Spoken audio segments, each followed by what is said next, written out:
La fin d'un règne sans partage à la tête du football français depuis plus d'une décennie. Une chute vertigineuse qui débute dès le mois de septembre dernier.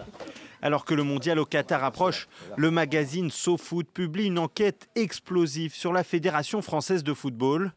À l'intérieur, des témoignages sur le climat malsain au sein de l'instance, sur les guerres de clans et surtout des accusations d'harcèlement sexuel et moral contre Noël Le Graët avec SMS à l'appui et témoignages à charge.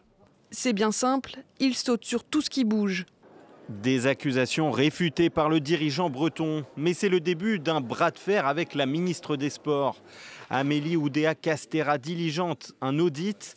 Les positions de Noël Le Graët sont de plus en plus décriées, comme lorsqu'il s'oppose au port du brassard One Love en faveur des droits humains lors du mondial au Qatar. Avant la sortie médiatique de trop, mi-janvier, à propos de Zinedine Zidane. Président Le Graët, ça ferait quand même mal au cœur de voir Zinedine Zidane partir au Brésil, non? J'en ai rien à secouer, il peut aller là où il veut. Il n'a pas tenté de vous joindre ces derniers jours, Zinedine Zidane? Certainement pas, je ne l'aurais même pas pris au téléphone. Face aux polémiques, Noël Le Graët est mis en retrait avant que le rapport de l'audit ne vienne l'accabler encore un peu plus, évoquant des comportements incompatibles avec sa fonction.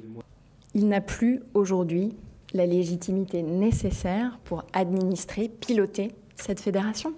Malgré un bon bilan financier et surtout sportif avec une Coupe du Monde remportée et 2 finales sous son mandat, Noël Le Graët se voit donc forcé de passer la main.